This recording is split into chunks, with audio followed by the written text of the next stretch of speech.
Um poliglota, poeta, escritor e jornalista, mas acima de tudo, um líder militar e político que se tornou um ícone mundial do anticolonialismo e do socialismo. E como todo ícone, por trás dele há uma história de carne e osso e uma personalidade calculista, fria e sagaz, que liderou as lutas do Vietnã contra a ocupação japonesa, a ocupação francesa, a ocupação chinesa, a interferência americana e até mesmo contra vietnamitas que discordavam de suas ações e de sua própria interpretação do marxismo-leninismo. Hoje vamos conhecer a agitada vida de Ho Chi Minh. Fala Rinaldo Carrillo, isso é a Nova Enciclopédia, e para aqueles que perguntaram como podem apoiar este canal, simplesmente deixando um comentário, dando um like e compartilhando o vídeo nas suas redes sociais já estão nos dando um grande impulso aqui no YouTube. Abaixo vocês podem encontrar um Patreon, onde qualquer contribuição é mais que bem-vinda e necessária. Sem mais nada a acrescentar, vamos começar com essa história fascinante. Antes de nos aprofundarmos no personagem, vale fazer uma pausa na região em que Ho Chi Minh decide seguir sua carreira como líder militar e político. Essa região do Sudeste Asiático é uma que passou por muitas metamorfoses. Após se tornar independente da China Imperial em 939 d.C., floresceram na região do Vietnã diversas dinastias que expandiram seu território. No entanto, este longo período de relativa independência terminaria em 1887, quando a região se torna uma colônia do Império Francês, conhecida como a Indochina Francesa, composta pelo que hoje é o Vietnã, Laos e Camboja. Esta situação colonial não mudaria até os anos 50, com Ho Chi Minh como protagonista. Durante esta época da Indochina Francesa, é criado o Império do Vietnã, um estado a serviço da França, mas com sua própria monarquia e imperador vietnamita chamado Bao Dai. Nesses anos, no Vietnã, surge também um fervor revolucionário e nacionalista entre uma classe média moderadamente educada, uma minoria demográfica em um país onde 90% de seus habitantes eram camponeses em áreas rurais, sob um modelo de renda extrativista, monoprodutor, monoexportador, desinteressado em criar valor agregado ao que era produzido no país, que era fundamentalmente arroz e borracha. É neste contexto que nasce Ho Chi Minh, em 19 de maio de 1890, sob o nome de Nguyen Sinh Cung, na vila de Hoan Tru, no coração do Vietnã. Este homem teve mais de uma dúzia de pseudônimos, por isso, para fins didáticos, usaremos Ho Chi Minh para nos referirmos a ele. Seu pai, chamado Nguyen Sinh Shach, era um erudito confucionista que, por seus estudos, conseguiu um cargo em uma magistratura local, da qual foi eventualmente removido por abusos de poder.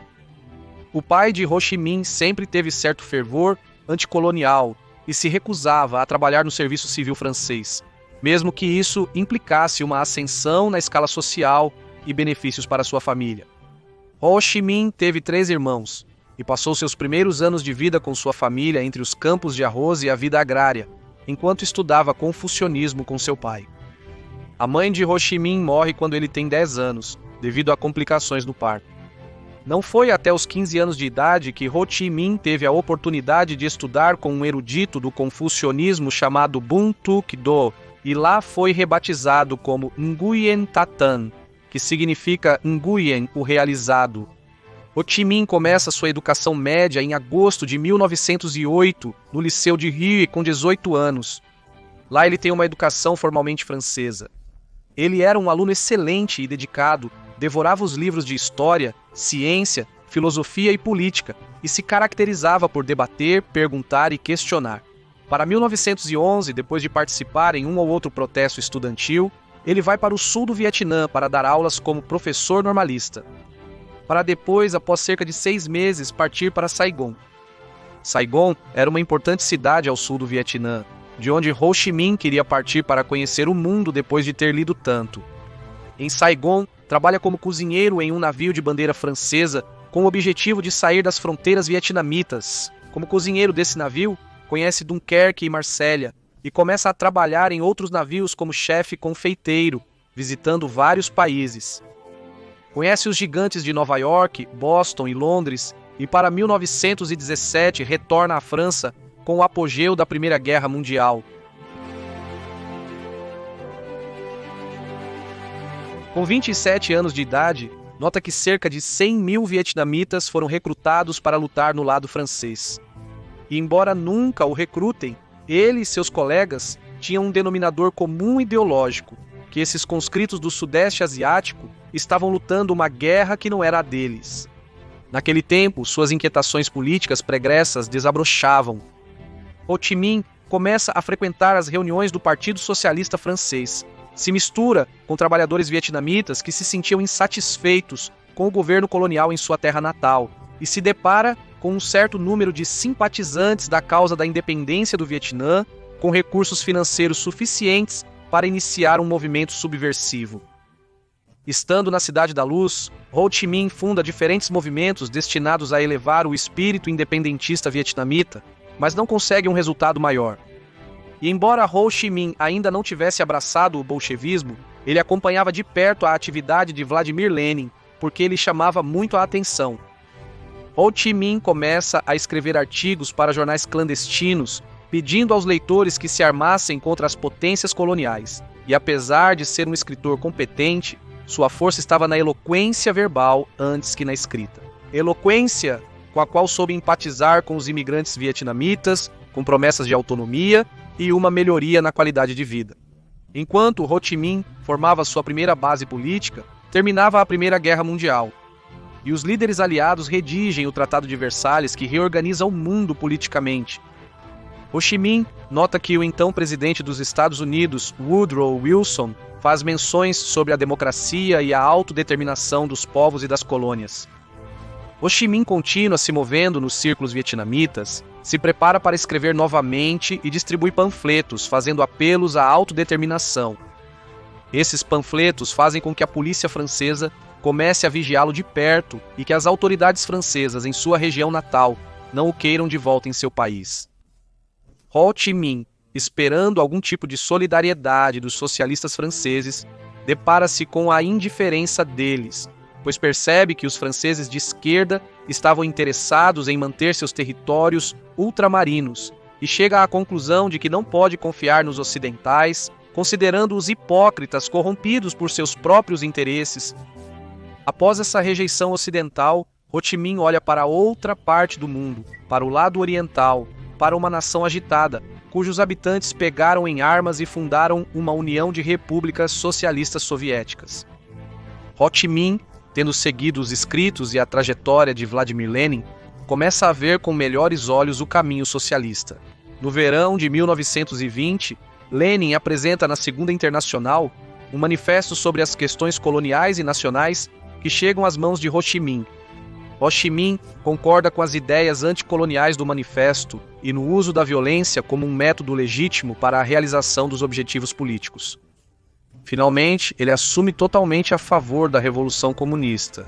É a partir daí que os oficiais de inteligência soviéticos notam o potencial de Ho Chi Minh e, por meio de emissários, o convidam para Moscou para se juntar à Comintern. De modo que, no dia 13 de junho de 1923, Ho Chi Minh escapa em um trem após evadir perseguições rumo a Berlim. De lá se desloca para Petrogrado e, em seguida, no final de julho de 1923, chega a Moscou, onde começa a se envolver em grupos políticos e conferências de trabalhadores e camponeses. Por ordem da Comintern, ele também se integra à Escola Militar de Huangpu, onde as organizações comunistas asiáticas aprendiam a arte da guerra revolucionária. O diretor da escola era o coronel nacionalista chinês Chiang Kai-shek. De Moscou, Ho Chi Minh parte para a China em 1925, onde participa com os comunistas desse país em diversas atividades na região de Cantão. Além disso, conhece a dama chinesa Chen Xiuming, com quem se casa apesar da objeção de seus amigos do partido, e justifica o casamento, dizendo que o fez para aprender melhor o chinês e para garantir seus documentos de estadia. Estando na China, conspira, recruta novos membros e, quando se vê sem dinheiro, o que era muito frequente, trai camaradas que vê como rivais, entregando-os aos franceses, consolidando assim sua posição de liderança. No entanto, em 1927, após os novos ataques do generalíssimo nacionalista Chiang Kai-shek às facções comunistas chinesas, inicia a sangrenta Guerra Civil Chinesa. Diante disso, Ho Chi Minh foge da China para Moscou e depois retorna a Paris, onde vê que as coisas continuam as mesmas. Então ele inicia uma jornada política buscando apoio para sua revolução, passa pela Ásia, Bruxelas, Genebra, Itália, Bangkok, Índia e Xangai, indo de prisão em prisão, de maus tratos em maus tratos, impulsionando greves, motins e levantamentos. Ho Chi Minh podia falar fluentemente, bem como ler e escrever profissionalmente em francês, inglês, russo, cantonês e mandarim, além de sua língua materna, o vietnamita. Para 1930, em Hong Kong, Ho Chi Minh foi um dos fundadores do Partido Comunista do Vietnã e continuaria do exílio pedindo a liberdade de seu país, em panfletos que, embora aderissem à retórica comunista, eram considerados de linguagem simplista e vaga por seus camaradas.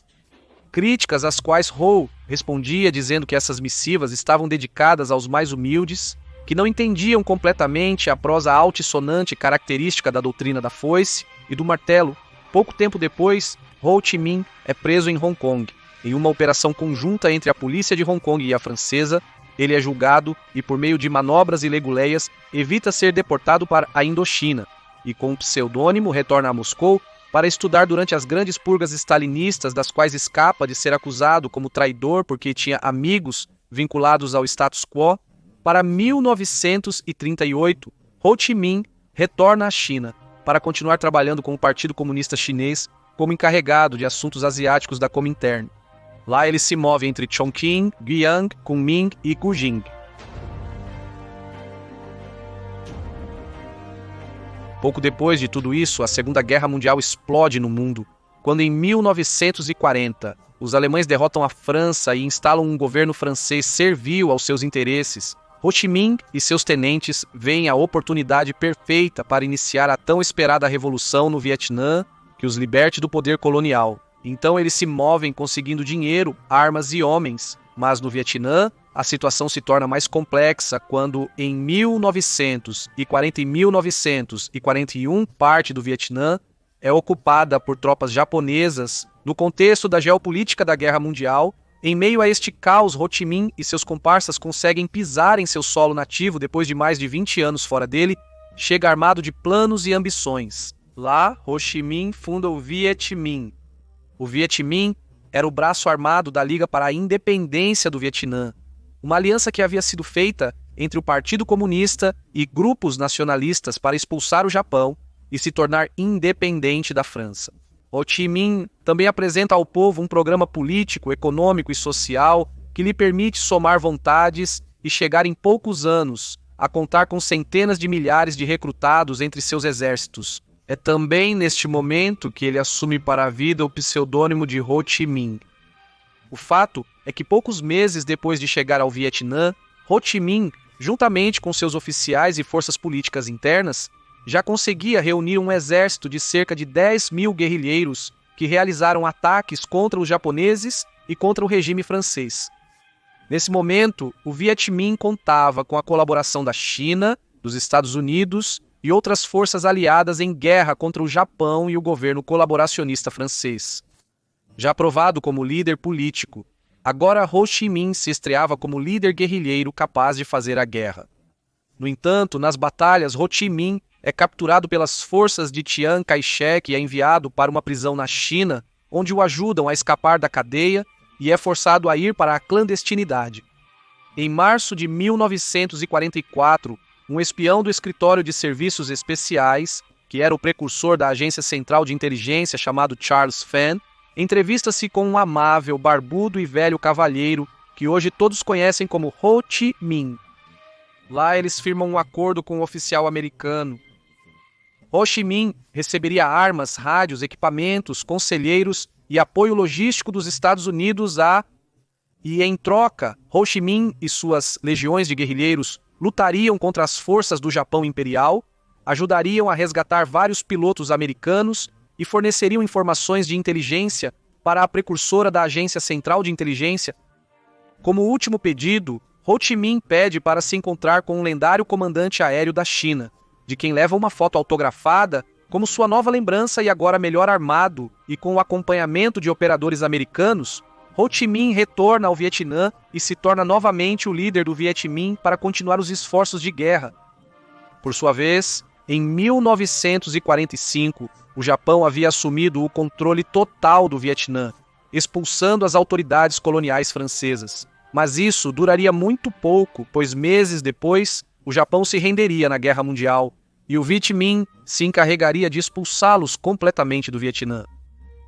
Ho Chi Minh escreve para seu operador americano, dizendo que a guerra acabou, que lamenta que os amigos americanos estejam partindo tão cedo e que isso significa que as relações entre o Vietnã e os Estados Unidos serão mais difíceis no futuro próximo. Essa foi uma primeira vitória de grande magnitude para Ho Chi Minh.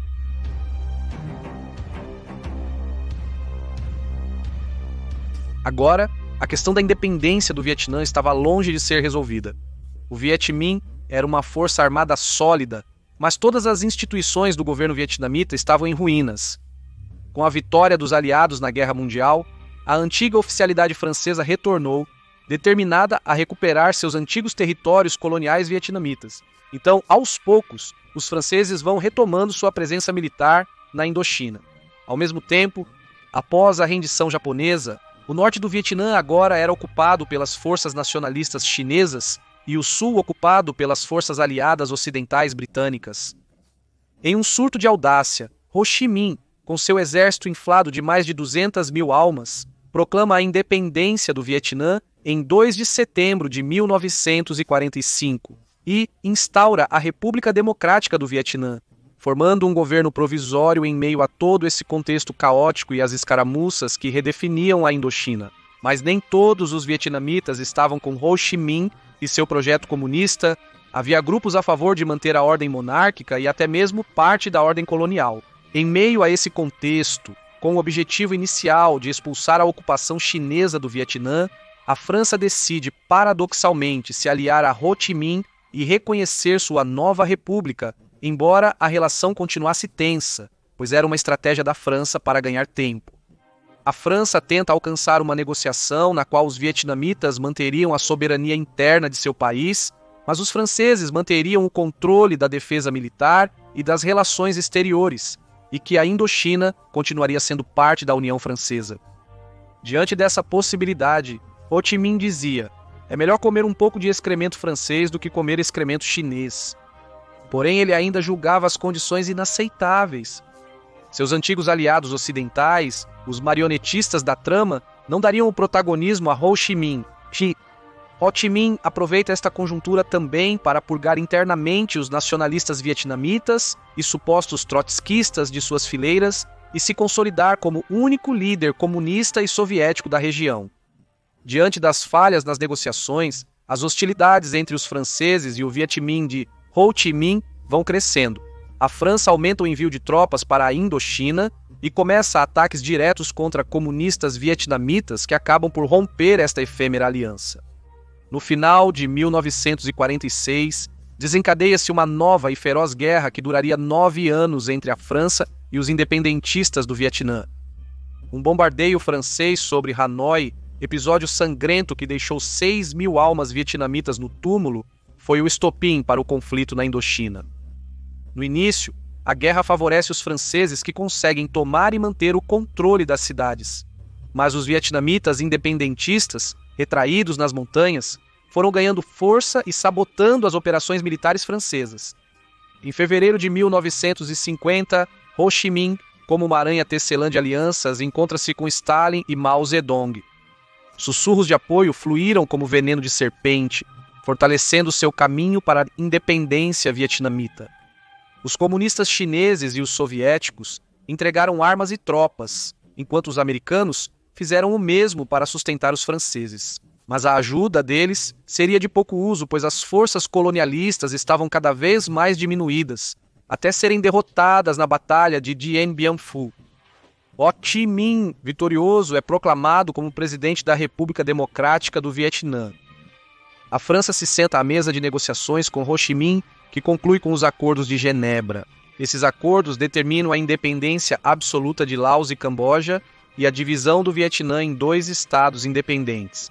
Por um lado, a República Democrática do Vietnã, com sede em Hanoi e Ho Chi Minh como presidente, e por outro, o chamado Estado do Vietnã, com capital em Saigon e com o antigo imperador Bao Dai e o primeiro-ministro Eng Jin Diem como chefes de Estado. Também foi acordado que no ano seguinte, em 1956, seria realizado um referendo nos dois Vietnãs para decidir por voto popular se permaneceriam separados definitivamente ou se reunificariam em um único país. Viesse o que viesse para o Vietnã, a independência parecia ser um fato consumado.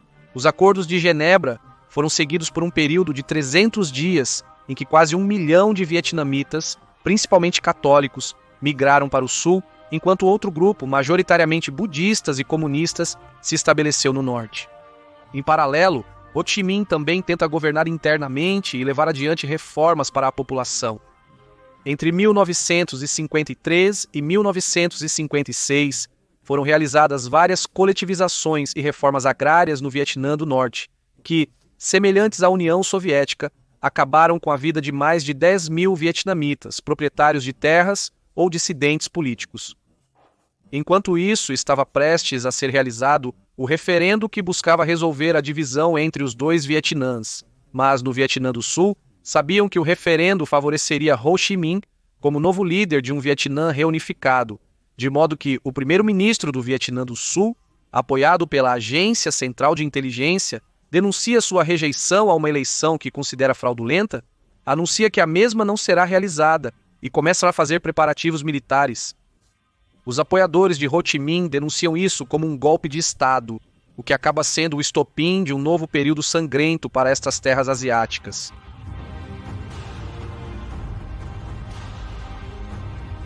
A chamada Guerra do Vietnã ou Guerra da América, como os vietnamitas a chamam. O Vietnã do Norte, apoiado pela União Soviética e China, e o Vietnã do Sul, apoiado pelos Estados Unidos e outras nações ocidentais.